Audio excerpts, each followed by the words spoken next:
ได้ไปหาเพราะว่าอยากงานที่ทำบ่ได้ใจดำยังคิดนำตัวน้องคือเก่าบ่ได้เปลี่ยนไป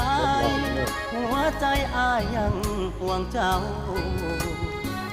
บ่ได้ปล่อยให้เงาเสาร์อาทิตย์ติดงานโอทีได้แต่โทรหา แม่ทิวมองเห็นปู่แล้วครับ น้องคงจะไม่ว่ากันบอกเคยเปลี่ยนพันสัญญา หันหน้ามา คนดี หันหน้ามา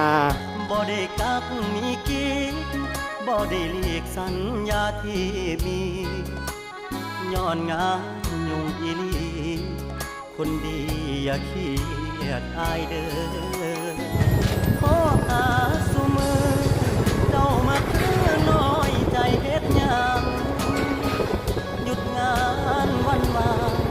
จะเดินทางเพื่อไปพบเจอ มองกล้อง อย่ามาสงสัยว่าอายมีใครแท้ มองกล้องนะครับ หากมัน